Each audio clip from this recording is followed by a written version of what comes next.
Hey, hi, I'm back. I hope you are too. So, this is in December. It's the holiday season. And as you can tell, I've got my little tree on my table and deer, and my house is all decorated, which I love. I happen to love, I find comfort in that actually, to decorate my home in kind of a traditional way. So, what do you do? Do you like to do that too? Whether you practice, I mean, whether you like Christmas or Hanukkah, whatever you like to do you like to decorate your house for the seasons? I know I do. I'm such a goof, but it's a way to be creative. So I like to be creative that way. I'm going to fix this light. So, Friday, you noticed there wasn't a video because I did go live. I was not aware there was another tab open and it was creating a sound interference. So I had to delete that. So I'm going to talk today about what we talked about or what I talked about on Friday. And it's coping with grief during the holidays or a special anniversary or a birthday. And I think a lot of us know what that's like. Many of us, anyway. I know for me, my parents' birthdays, my brother's birthday, and then I always remember the day he was found. Um, and I talked about grief and depression a few weeks back, maybe a month ago, and you can look that up because I thought it was really, it's just important to talk about these things because this is life. We all go through some kind of depression, whether it's a chronic depression and really needs help with therapy and maybe some medication, or what I call situational depression. Going through difficult times, maybe a loss of a job, or perhaps going through a divorce, or, I know I did. There's just certain times in our lives when things come up and we kind of fall into a gap, like a crevice of emotion, which is just blank almost. It's depression. So it's important to have that attended to. And sometimes it's simple. We automatically, our bodies will adjust, and depending on who you are and how you take care of things in your life, all the way along in your life and your personality, many people will work through those situational times of depression. Others need more help. So it just depends, right? So I want to talk about loss and the holidays. And I want to mention again that it's not just a death, although much of the time we can relate loss to death of a loved one. And especially if it's very current. And the first holidays or birthdays or anniversaries are always difficult to get through. And studies I've done, what I've read, what I've learned, plus in my own experience, is to let you know that, first of all, it's okay what you're feeling. A loss is a loss, whether it's a loss of a marriage. Some people maybe the divorce was a surprise and that's not something they expected. They didn't want it. Some people, it's very important to get divorced. Sometimes it's necessary and that's understandable. But even then it's hard because there's still routines you're giving up and you have children maybe involved. But especially if it's something that you're not expecting, and you still have to cope with it, it's a loss. And there's grieving, and there's loss of loved ones. It might have been loss of a job right around the holiday. So grief is a real human emotion. And depending on your personality, it's what I talked about a few weeks back, depending on who you are, how you respond or react in life, your feelings, how you feel during this time and that loss is going to be it's going to be different for everybody. The pain is real, the loss is real, and it's difficult no matter what. We have to allow ourselves what we feel, shock, the pain, the grief. It's all real. They're all human emotions, and we all experience them. Now, you know that I've shared, I'm just going to take a right turn here because I want to let you know that, and I know I've shared this before, I am a practicing medium among a lot of other things. It's not the only thing about me, but I can assure you, our loved ones, we all live on. We all live on. No matter what, we all live on. It doesn't matter what you believe. It doesn't matter if you're an atheist. I mean, I've brought through atheists, so we kind of have a chuckle about it. In fact, it's interesting because they're like, wait a minute, I didn't believe in this when I lived on Earth.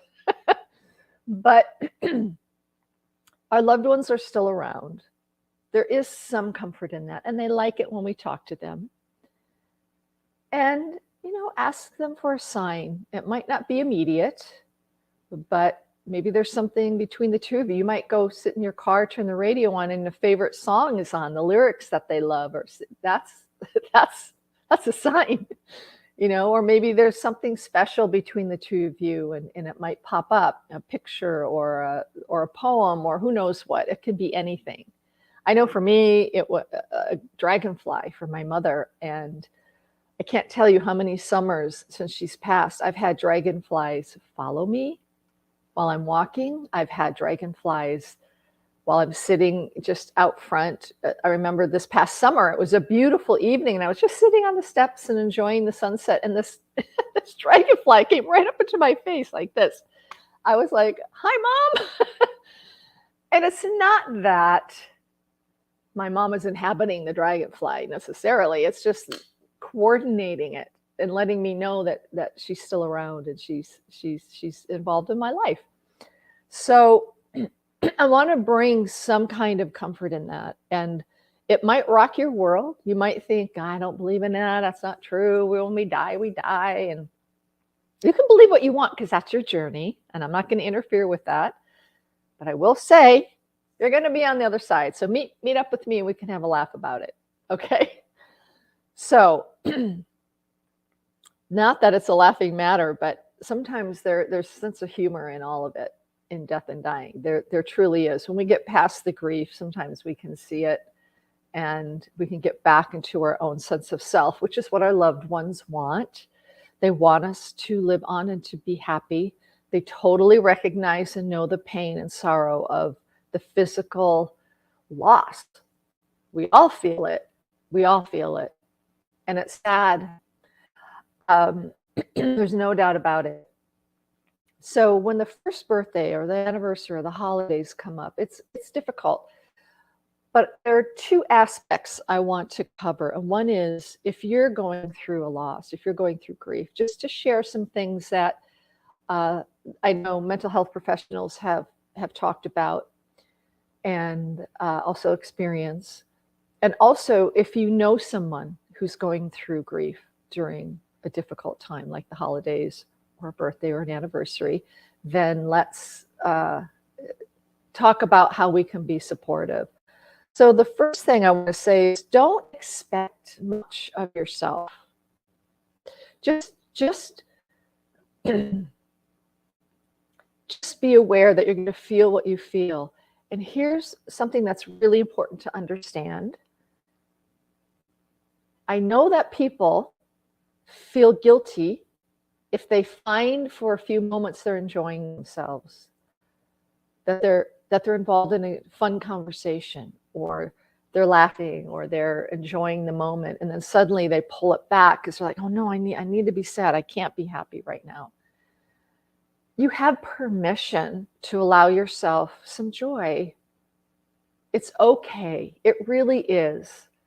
And in fact, it's a way that we can get back to our everyday routines and who we are. Not that we ever forget.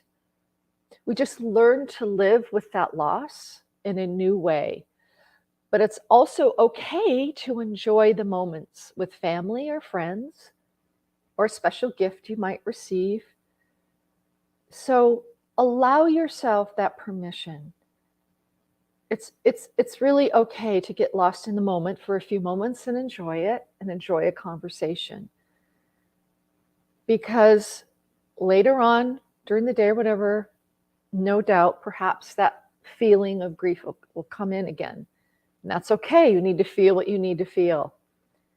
But it's also okay to enjoy those moments. And that's the other thing I want to say.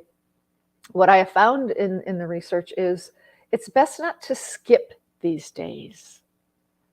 It's best to do the best you can to participate. And however that looks for you, maybe you're not up to have family over. That's fine. But maybe you're able to have someone be with you for during that day and celebrate a little bit, or have a little meal, or maybe pick you up and go to a relative's home, just so you can, for a moment anyway, just be with people. Because that's the third thing, is be with people who support you and love you. It's best not to disregard that special day, that holiday, that birthday, that anniversary. But here's something you can do with loved ones. And here's the fourth thing, is maybe talk about a new tradition. Or maybe you're going, no, I want to stick with our traditions because that means a lot to me and that's great memories. Do that then. Or maybe you want to keep your traditions but add something new. Maybe lighting a candle and giving words, comments of love and remembering of your loved one. You can do that. I know for me at holiday times, I set an empty place setting. There's a place setting there, but it reminds me of the ones who are on the other side, and they can't be with me during the holidays, but that's something I do. And I didn't make that up. I learned that from somebody else, and I thought that is a great idea. So for me, I like to do that.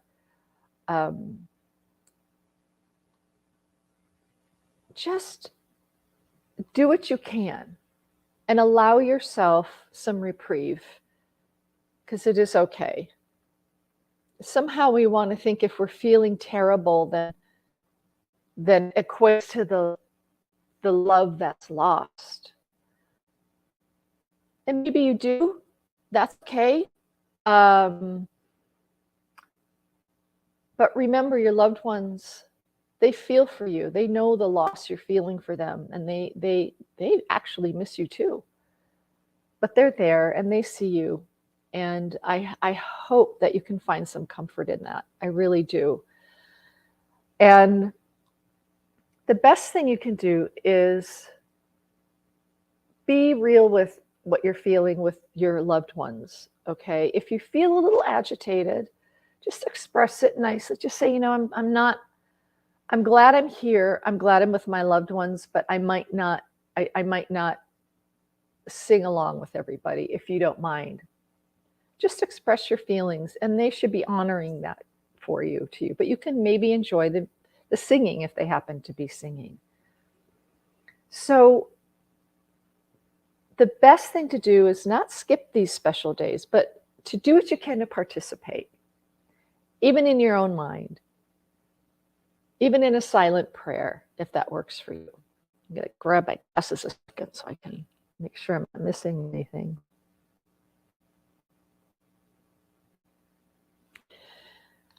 One of the other things is enjoy or find time, if you can, to do something nice for someone else.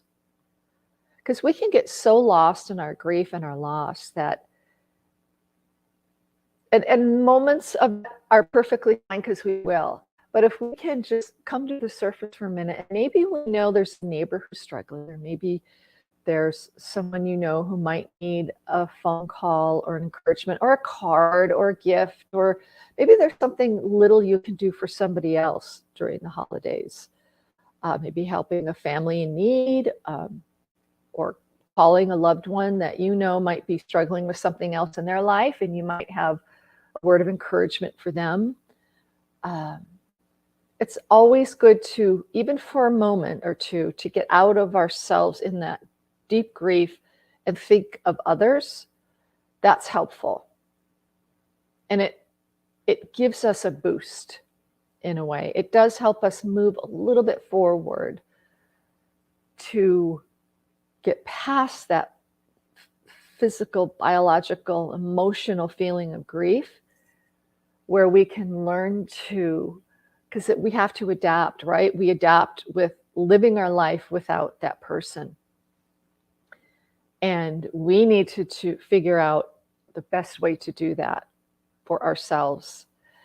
Now, like I said earlier, depending on your personality and who you are and how you respond or react in life, that will be how you will function during a grieving process.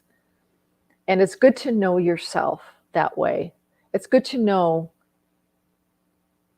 how you feel. Some people feel really, really, really strongly and deeply and emote and are emotional, and that's who they are. And there are others who are a little more stoic because that's the way they've been through their life, and they get through it through a different way. Grieving is different for everybody, and we can't judge how people grieve.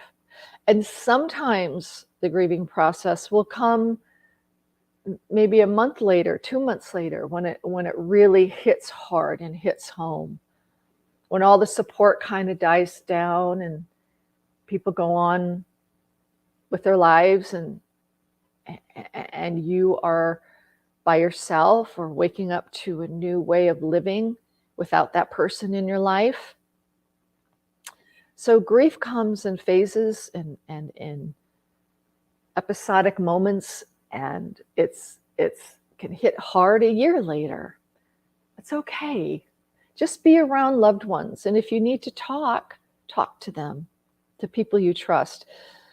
If it's really difficult, if months have gone by and you still can't even hardly get out of bed, that might be a good time to call a grief counselor to help you through, or to get involved in maybe a grief support group.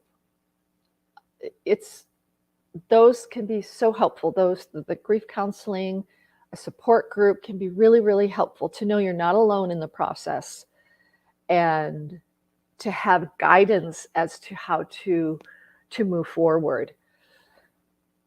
Now, I want to share something that has helped me, a couple of things in my life that have helped me during times of loss.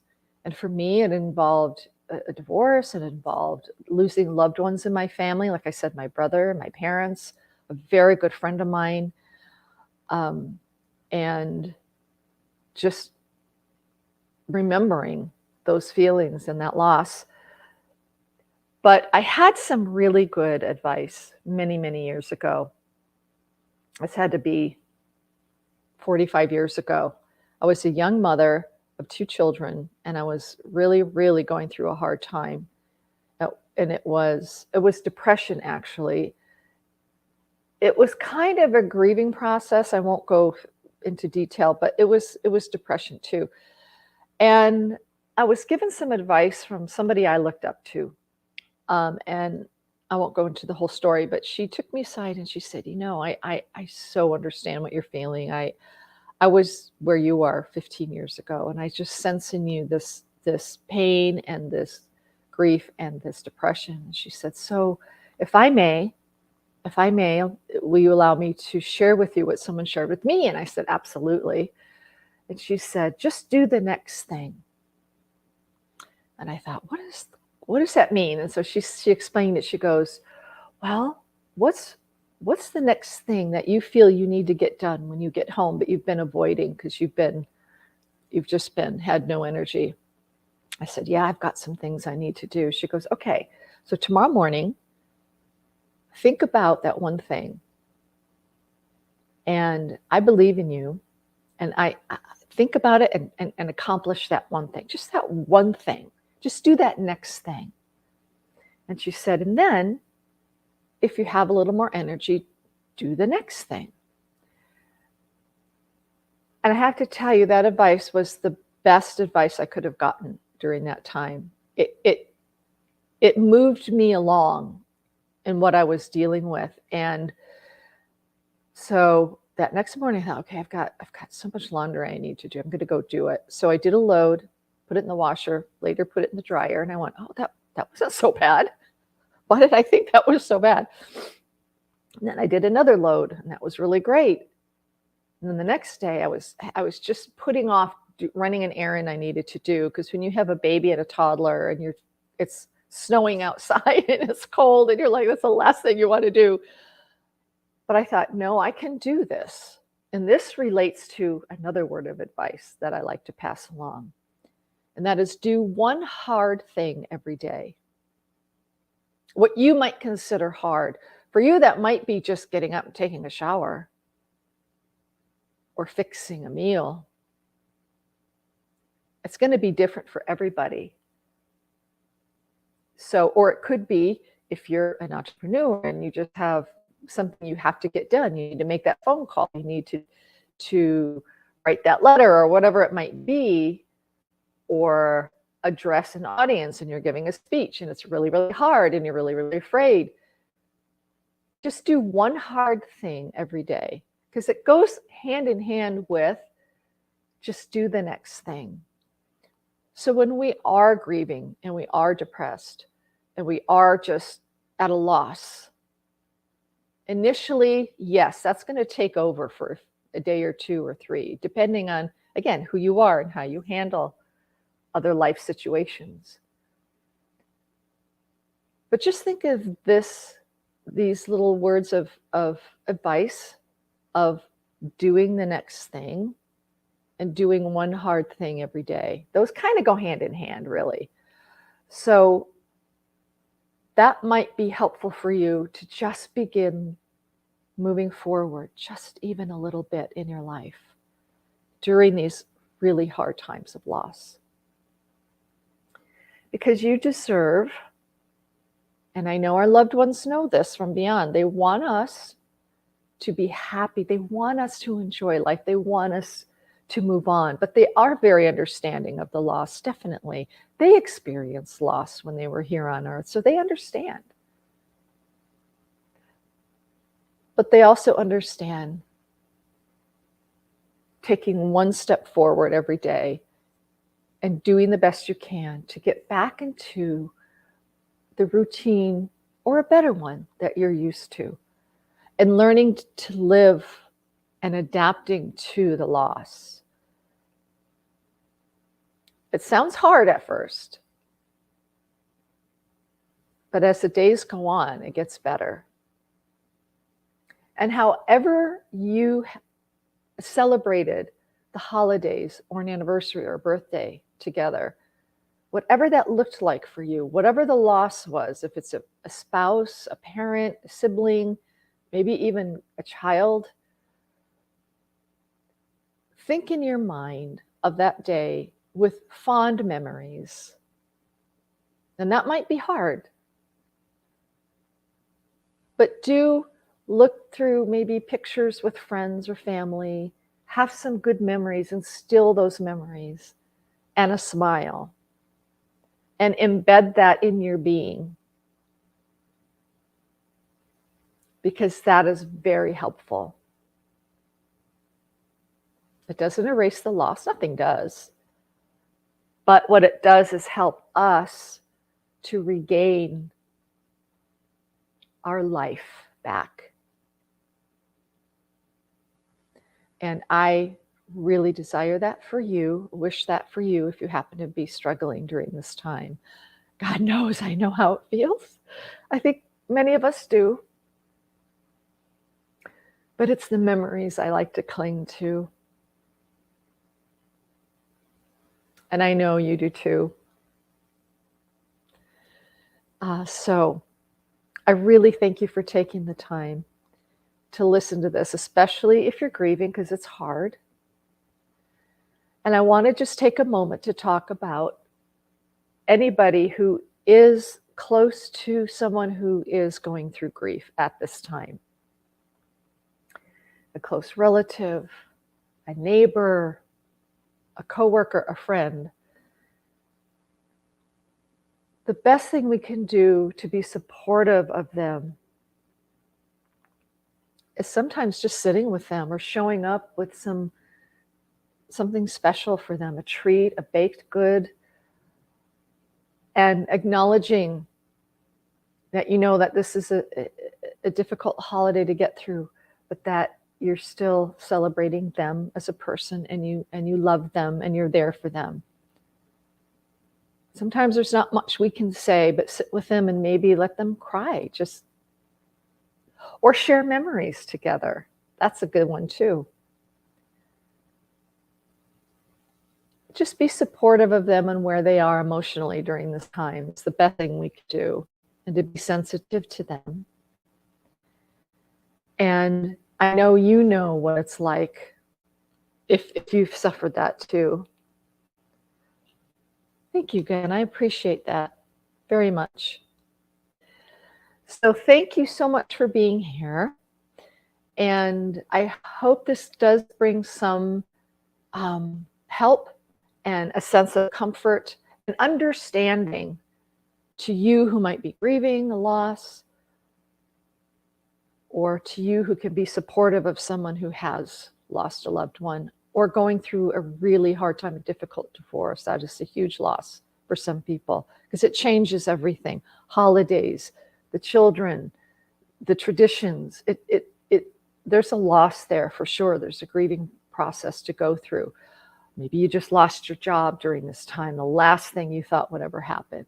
There's a loss and a grief there too. If I can just say, if you know that in the back of your mind, it's hard to understand it when we are in emotion and sad, it will get better. It does get better. And you will be better. Because you're an amazing human being, and you're a miracle on this planet, and you truly, truly matter. Don't ever forget that. So I really thank you for being here. On Friday, I'm going to talk about something that is interesting to me. It's more of a societal observation I've had. Well, actually for many years, but something that made it very poignant to me this past few weeks, and we'll just have a little discussion about it. So thank you for being here. I really, really appreciate it. Thank you, Gan. Thank you, Shirley. Thank you for everybody. You're amazing to me, and you're a gift. Take care and enjoy the holiday season. Bye for now.